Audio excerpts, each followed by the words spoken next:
Amakimbirane ya Miki na Regis ibijya hanze byabanje kubibanga. Mu isi y'abahanzi nyarwanda ubucuti n'ubushyamirane ni nk'igicu mu kirere, bishobora kuba byiza ariko iyo imvura iguye ikangiriza byinshi. Iyi ni inkuru ya Miki na Regis, iyi ni Menya Byose.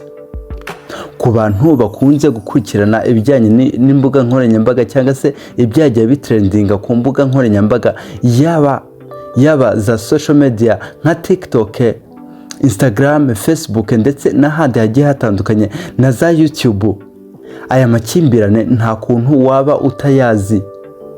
Nyamara aba bombi mu minsi yashize, mu myaka yashize, bavuzweho umubano udasanzwe ndetse ubucuti bwimbitse, aho Miki ari nawe wafashije uyu Regis kuzamura channel yiwe yitwa Regis Skit, binyurijwe mu gukora video zigiye zitandukanye, cyane cyane short videos, ati filime ngufi zagiye zikundwa ndetse binatuma Regis azamuka cyane. Iyi channel yiwe irazamuka ndetse iranakundwa.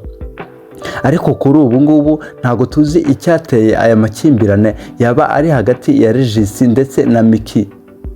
Ntago twaba tuzi niba wenda uyu Miki yaba yarirukanywe cyangwa se ari ibindi bibazo byarabaye hagati ya Regis na Miki, akaba ariyo mpamvu Miki yashoye amatiku ameze gutya, bikaba byarazanye amakimbirane, umwuka mubi hagati yabo. Reka ntangire mwiyumvire nk'ibisanzwe, iyi Menya Byose ica ku Buvumbuzi Show. Njyewe ndi Ken Chris. Ubutware bwahindukiye uburakari.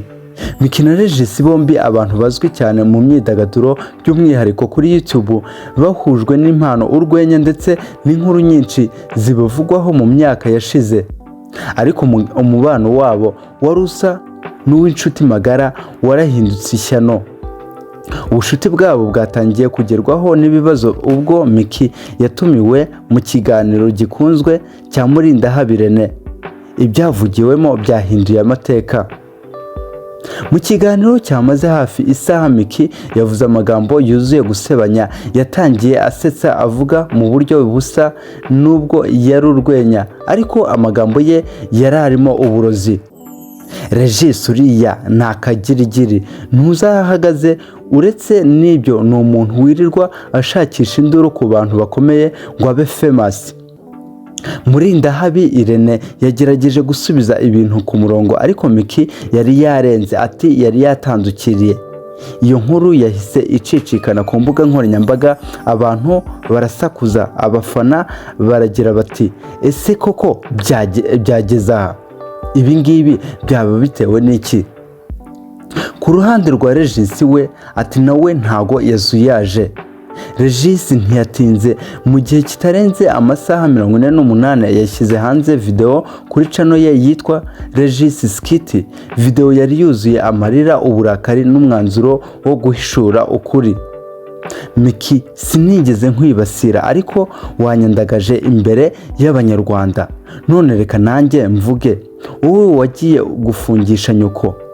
Yego, nyoko ari mu buroko kubera wowe. Ntabwo byari bikwiye kuba ari njyewe wagakwiriye guhishura ibi ngibi, ngo gushyira hanze ukuri kwambaye ubusa. Ibi ngibi ntabwo byari bikwiye gushyirwa hanze nanjye, bitewe n'ubushuti bwari hagati yanjye nawe. Benshi barikanga. Regis aravuga iki? Miki yafungishije nyina. Amatwi ya benshi ntiyabyumvaga neza, ariko hari abari bazi ukuri kuva na kera, bari baricecekeye. Bivugwa ko hari ikibazo cy'amafaranga n'ibirego Miki yajyanye ku nzego z'umutekano byavuyemo ifungwa rya nyina. Ku birego by'imitungo, Regis abivuga nk'uwari uhari cyane, nk'uwari hafi aho ngaho y'umuryango wa Miki icyo gihe. Ati si ngombwa guhita dufata uruhande, ariko Regis ntiyigeze ahisha ko atari we wabanje intambara. Umva ibyo Regis n'ubundi akomeje kuvuga. Aragira ati nari naracecetse kuko nari nzi ibanga, ariko noneho Miki yivugiriye byinshi, nanjye ngomba gutanga igisubizo cy'ukuri bitewe n'ukuntu yansebeje, yanyandagaje.